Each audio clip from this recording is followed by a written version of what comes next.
Here's a brutal truth that no one wants to hear. The most horrible things don't happen in the dark. They happen in the light of day. Right in the middle of the most peaceful neighborhoods, where the gates are always open, the lawns are manicured, and the cookies are handed out every holiday season. There, the monsters have no fangs. They wear shirts and ties, smile at their neighbors, and say God bless every Sunday morning. They are model foster parents, on paper. But behind closed wooden doors, all moral principles are crushed to dust. The story you're about to hear is not a Hollywood script. There are no superheroes, no epic soundtrack, and no one flying to the rescue, just in time. It's just a kid, small, alone, trapped between two worlds. One that's terrifyingly perfect, and the other that's hellishly unbelievable. His name is Noah, and this is his journey to escape the glass cage that is the family. You might be thinking, well, it's just a story about a child being abused. We've heard it many times. But stop, because you've never heard a story like this. No one has ever told you about foster children who don't dare cry, because every tear is another beating. No one has ever told you about couples who adopt children just to collect government subsidies and then turn them into tools to make a living. This story is true. And in a world where children like Noah are forced to stay silent, telling it isn't just a choice, it's a duty. Welcome to Black Footprints, where we seek and tell the erased footprints. Each story here is a cut. Each cut is a truth. And each truth is a voice for those who no longer have the strength to speak. If you believe that justice is not only found in books, if you believe that an old phone can be a weapon against a silent system, then you cannot miss Noah's journey. Because from this moment on, you're not just a spectator, you are a witness. And if your heart feels a little heavier after watching this video, don't be silent. Subscribe to Black Footprints. Because here, we don't tell stories to entertain. We tell stories to awaken. And who knows, maybe you, or someone you love, will realize that you're not alone. On a crisp autumn morning, under the golden sunlight, the two-story house at the end of Willow Street looked like something straight off a postcard. Freshly trimmed lawn, white curtains fluttering behind clean windows, and an American flag swaying gently in the breeze. Every Sunday morning, Greg and Diane Foster stepped out hand in hand, dressed to the nines for church. They greeted neighbors with warm smiles, sometimes handed out homemade muffins, and never missed a chance to brag about our wonderful adopted son, Noah. To the outside world, they were the picture of the perfect, God-fearing American family. But Noah knew better. Behind those closed doors, the mask came off, and the nightmare began. Noah was 12, skinny, dull brown hair, eyes always darting like a small animal caught in a forest full of traps. He couldn't remember the last time someone hugged him. His room was upstairs, tiny and cold, with an old mattress and a window nailed shut. Greg said it was for safety, but Noah knew the truth. It was to keep him from running away. By day, Greg played the part of a polished banker, pressed shirts, perfect tie. Diane worked as a legal assistant, soft-spoken and poised, often seen at charity events. They smiled for the world, but when the world turned away, that smile vanished like smoke. As soon as the front door slammed shut, Greg's voice changed. Sharp as a blade, cold as ice. What kind of pig eats like that? Screaming fits erupted over a speck on the table, a dirty bowl in the sink, or sometimes just a glance in the wrong direction. Diane didn't hit him, but her words cut just as deep. Taking you in was a mistake. You don't even know how to be grateful. Noah had tried speaking up once. When he first got there, he told a teacher he didn't feel okay. Greg found out fast. The beating that followed left Noah unable to sit for 3 days. That was his first real lesson in foster care. Silence equals survival. So he stopped talking. Even when his heart screamed, his face stayed quiet. He gave faint smiles when neighbors asked, nodded when classmates got curious. Because really, who would believe a foster kid anyway? People only saw the surface, the smiling family portraits, the Facebook posts captioned, "So proud of our boy." They didn't see what was buried beneath. The bruises on his arms, the haunted eyes from sleepless nights, the meals taken away as punishment. Every night, Noah curled up with a torn pillow and stared at the ceiling. Fear lived in his chest, but deeper than that was something worse, despair. A question kept echoing in his head. Does anyone see me? Will anyone believe me? No one knew yet that behind that picture-perfect couple was a dark, festering secret, and the quiet, fragile boy in their home was about to become the one to expose it. But first, he had to survive, one day at a time, inside that immaculate lie they called home. On early winter mornings, before the sun had a chance to warm the cold stone benches in the school courtyard, Ms. Miller would often see Noah walk into class with his faded hoodie pulled down low over his eyes. He moved quietly, like he was trying to shrink into himself, disappear from the world. In a classroom filled with chatter, laughter, and groans over quizzes, Noah was always the quiet spot in the storm. Never disruptive, never drawing attention, but never quite fitting in either. Ms. Miller was the kind of teacher who missed nothing. She didn't just teach math. She read her students by the way they sat, the way they spoke, even in the way they didn't. And Noah? He was a question mark. He was often late, always looked like he hadn't slept, dark circles under his eyes, clothes a mess, sneakers coming apart at the soles. When she asked, "Everything okay, Noah?" he'd just mutter, "I'm fine," eyes glued to his notebook. But what Ms. Miller couldn't ignore was the way he always sat apart from the others, hands hidden under the desk, flinching whenever someone came too close. That kind of hyper-awareness, she'd seen it before, in kids who'd spent time in foster homes. One Tuesday morning, the classroom buzzed with its usual chaos when Noah slipped in, 10 minutes late, out of breath, dragging a torn backpack by one strap. Ms. Miller didn't say anything, just made a quiet note.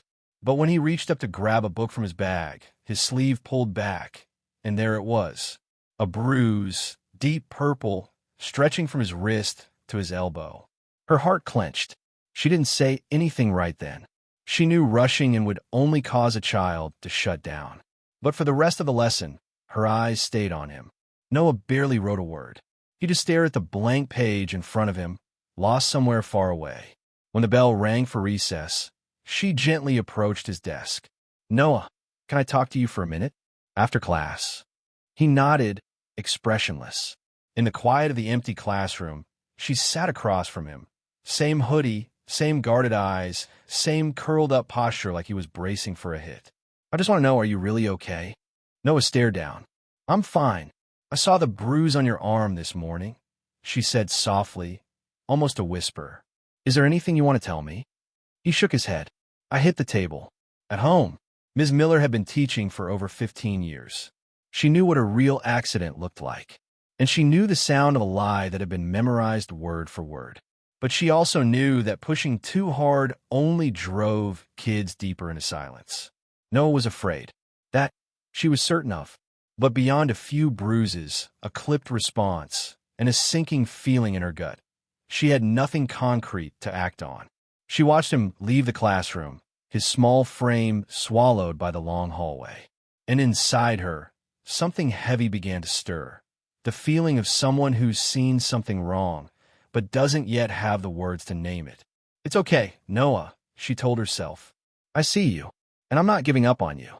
Lunchtime at Middle Creek Middle School was always loud and chaotic, trays clattering, kids laughing, and the mixed smell of processed pizza and overcooked chicken nuggets hanging in the air. Noah sat at his usual spot by the window, alone with a peanut butter sandwich he'd learned to pack quickly each morning. No one paid much attention to him, and he was used to that. In Noah's world, silence was armor, camouflage, survival. Until he heard that voice. "Mind if I sit here?" A boy's voice, cheerful, slightly cocky, but somehow kind, cut through the noise beside him. Noah looked up, startled. In front of him stood a new kid, messy brown hair, a bright red hoodie, and a lunch tray loaded with food. "Sure," Noah mumbled, shifting his backpack aside. The new kid's name was Liam. And if Noah was the shadow in the classroom, Liam was the spotlight.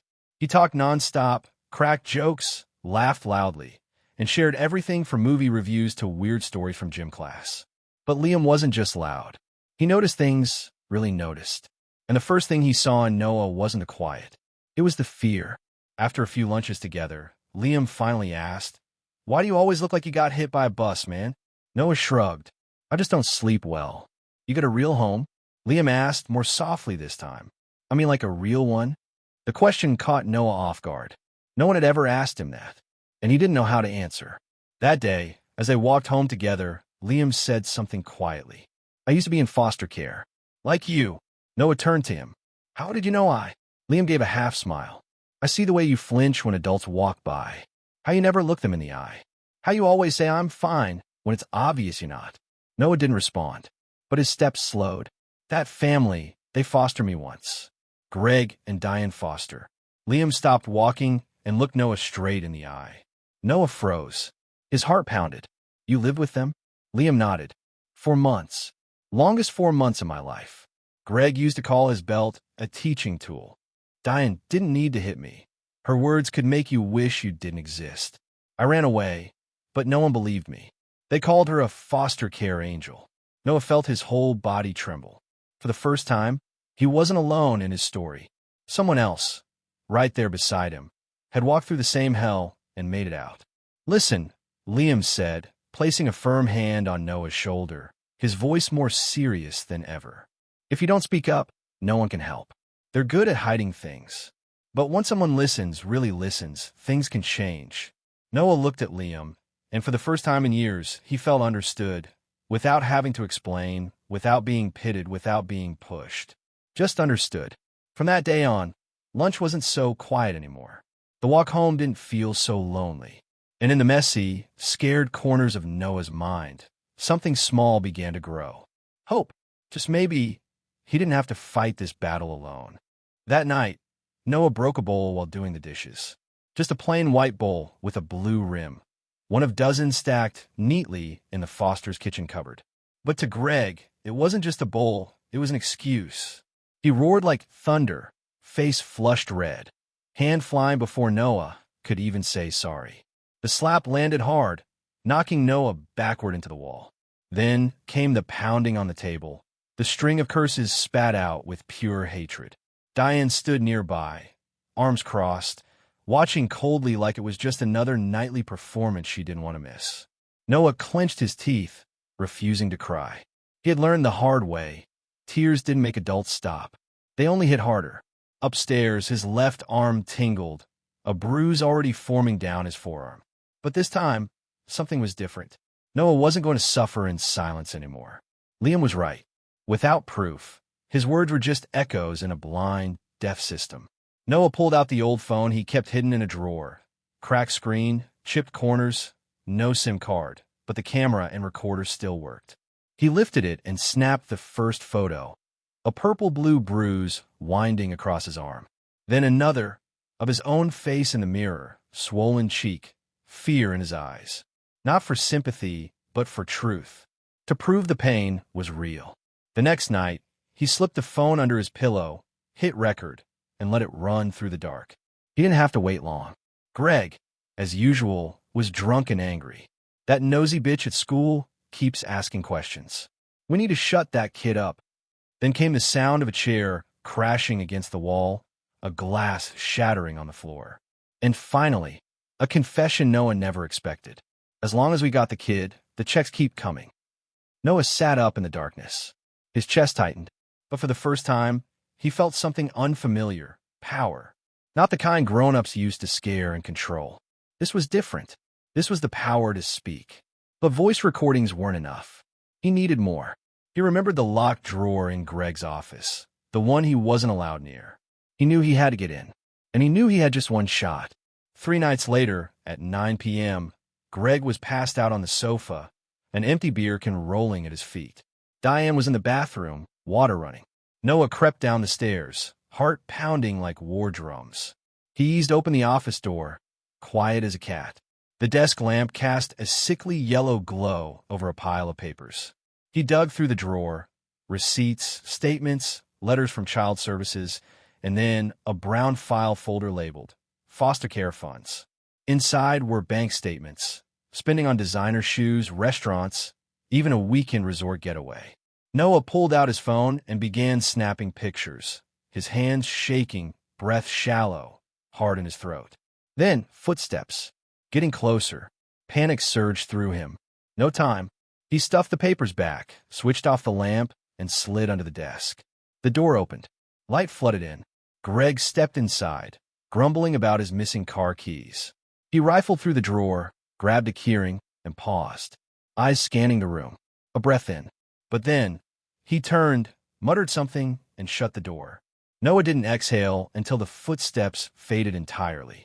Back in his room, drenched in cold sweat, Noah stared at the phone in his hands. But now, he had more than bruises and yelling. He had words, images, numbers. Noah was no longer just a silent victim. He was becoming the first witness to his own story. Since the night he almost got caught in Greg's office, Noah had noticed something. They were starting to be on guard. There was no more noise, no more random tantrums or wall-to-wall screaming. Instead, there was a more insidious danger, something cold and calculating like ice under the surface of a lake.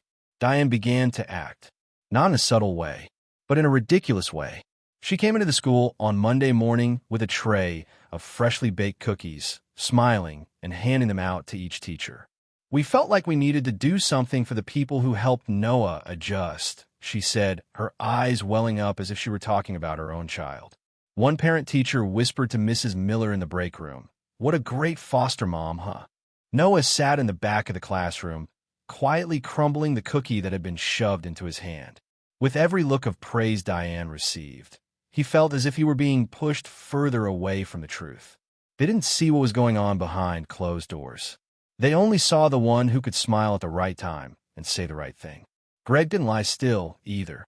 He started spreading stories about Noah, that he had mental problems, that he lied, that he had stolen money from wallets. He went to every neighbor, every parent-teacher conference, even knocked on Liam's door. "I know your kid's hanging out with Noah," Greg told Liam's parents, his voice eerily polite. "We don't want him getting into trouble. Noah has a tendency to make up stories. He thinks the world is against him." Liam told the story, his eyes blazing.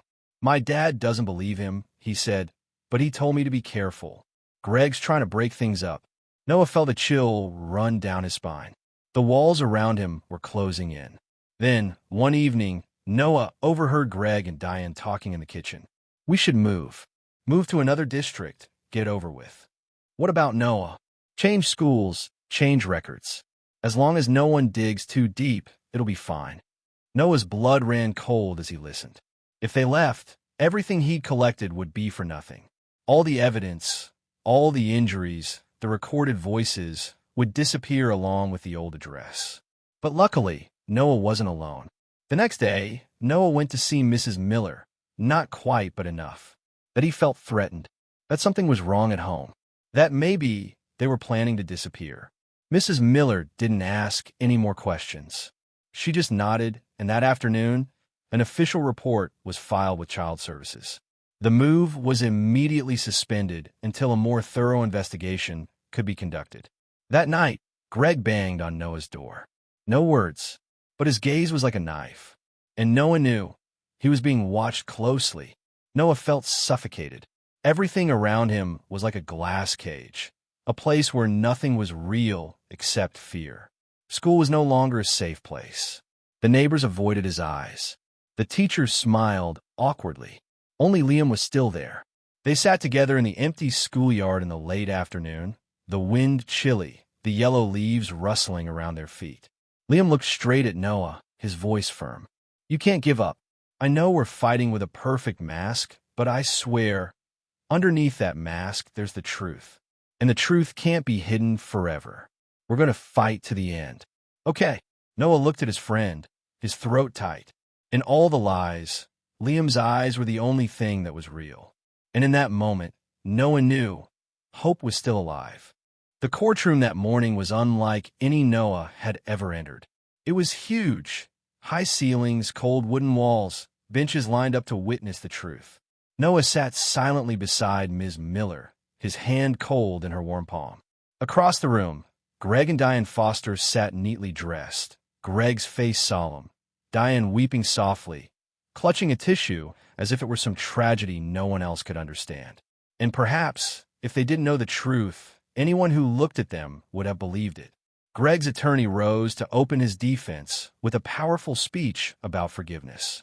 He spoke of adopting a damaged child, of a desperate attempt to help him fit in. Then he turned to Noah, a child who was tactless, prone to fantasies, and rebellious because he wasn't being pampered. Diane choked up.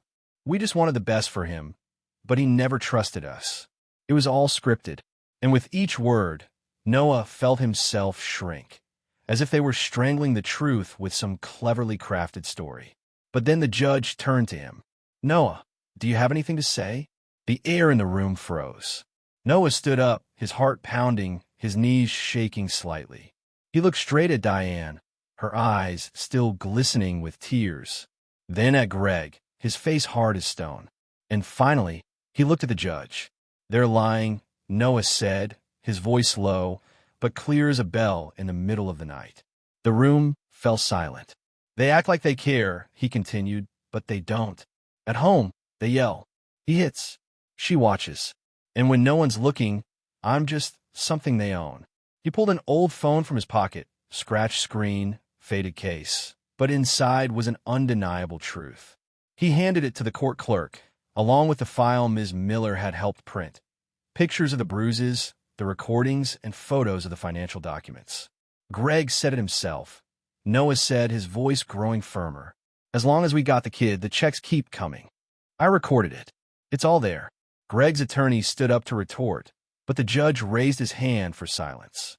Liam was called to the front. He spoke directly, without beating around the bush. I lived with them, too. For 4 months. I saw the same things. Greg was abusive. Diane ignored it. I ran away because I had no one to protect me. Liam's eyes seemed to pierce Greg's mask, as if to say, I survived, and now I'm here for my friend. Lastly, Ms. Miller. Her voice was calm, but her eyes were on fire. I've watched Noah change, retreat. I've documented the bruises, the missed meals, the behavior. What you see here isn't a troubled kid. It's a child trying to survive. 3 people, 3 perspectives, 1 truth. Noah had been abused. Not momentary rage. It was systematic, calculated, disguised as morality and charity. When the judge pulled out her headphones after listening to the recording, her face was expressionless, but the slight nod and the pen scribbling a few lines on the file in front of her were a promise. Justice was coming. Noah sat down, feeling as if a weight had been lifted off his shoulders that had been weighing him down for years. Beside him, Ms. Miller squeezed his hand gently.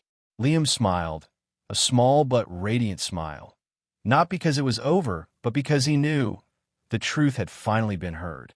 When the judge returned to the courtroom after deliberations, the air was filled with a sense of breathlessness. Noah sat next to Ms. Miller, his hands clasped tightly in his lap, his loose sweater barely concealing his thin frame and heavy heart. On the other side, Greg Foster crossed his legs, his face stony, while Diane tried to look vulnerable, clutching a tissue in her hand like a role she had not yet played. The judge's voice rang out, calm but unmistakable. After considering all the evidence, testimony from the victim and witnesses, the court finds that Mr. Greg Foster has seriously violated his role as guardian and misused government funds intended for foster children. He is hereby charged with child abuse and financial fraud. A small buzz ran through the room like lightning. Greg stiffened. He jumped to his feet, shouting, I object. I cared for him as my own. But 2 officers immediately moved in and handcuffed him without further explanation. Noah watched the scene unfold. Everything slowed down in his mind. The clicking of the handcuffs, the scuffling of Greg's shoes, and the final angry look he threw at him. But the one thing Noah felt clearly was no more fear. The judge continued, this time addressing Diane.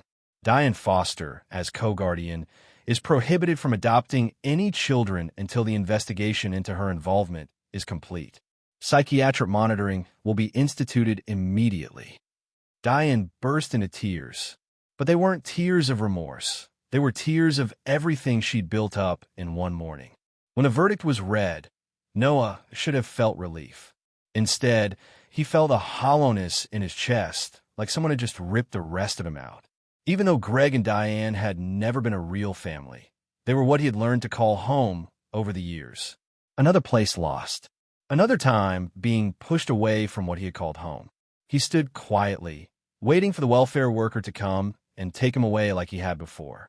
But then a familiar voice rang out, soft and sure as a handshake in a sea of people. "Noah," Mrs. Miller said. "Do you want to come live with me?" Noah turned around. There was no pity in her face, just warmth, determination, and sincerity. He frowned, almost in disbelief. "You mean you want to adopt me?" "I've thought about it for a long time," she smiled. "You deserve a home, a truly safe place. And if you want it, I wanted to be with you." Noah didn't answer right away. He leaned down, his fingers tightening around the hem of his shirt. Inside him was a turmoil of fear, hope, and doubt that had been buried for too long. But Ms. Miller's gaze did not waver. It did not promise perfection. It only promised that he would not be alone anymore. Noah nodded, a shaky nod, but a sincere one. "Yes," he said softly. "I want to." Before Noah entered his new home, he had told himself not to expect too much, not to hope, not to dream, not to think of this as the happy ending in the children's books he had read before his life began to fall apart. But as the white wooden door opened, welcoming him into a completely different world, Noah's defenses began to crack, little by little. Mrs. Miller's house wasn't big, but it was surprisingly warm. The smell of freshly baked chocolate chip cookies filled the kitchen, accompanied by soft music from a speaker in the corner. Family photos were on the walls, real smiles, unfeigned eyes. He made eye contact with a tall, brown-haired man with a kind face who was wiping his hands on a kitchen towel. "Hi, Noah," he said, his voice low but friendly. "She's talked about you a lot. Just call me David." Noah nodded, then heard footsteps pounding on the stairs. A blonde girl about his age, wearing a blue sweater, swept into the room like a gust of wind. "Are you Noah? My mom says you like to read." "So do I." She held out her hand quickly. "I'm Emily." No one looked at him with questioning eyes. No interview questions. Just greetings, laughter, and a dinner table filled with dishes he'd never seen in a proper family meal. "This is your room," Mrs. Miller said as she led him upstairs. It was small, with a blue-striped comforter, a bookshelf with a few books, and a star-shaped nightlight. On the desk was a small framed photo of his school ID. She'd taken it from the school files. It was a small detail, but it made Noah's chest tighten. "If you want to change anything, just say so. This is your space." Noah didn't know what to say. He set down his backpack and sat on the edge of the bed, looking around the room as if checking to see if it was real, if it was really his house. Emily poked her head in the door. "Playing chess tonight? But I warn you, I'm the champion for 3 years in a row." David called from downstairs. "She's a badass, Noah. Don't trust her." Noah laughed. For the first time in a long time, he actually laughed. Not to hide it. Not because he was forced to appear okay, but because his heart actually felt a little lighter. That night, after brushing his teeth, turning off the lights, and saying good night in warm whispers, Noah stood by the window. The sky outside was filled with stars, unlike any night he had ever experienced. There were no screams, no clinking bottles, no slamming doors. There was only the sound of wind, the sound of night insects, and the gentle beating of his heart, no longer from fear, but from excitement. Noah leaned his forehead against the glass, sighing softly, and he whispered, very softly, as if afraid to break the fragile moment. "Maybe this is what it feels like to be safe." An old chapter had just closed with tears and truth, and a new chapter, though still uncertain, was opening with something Noah had never dared to believe in before: hope.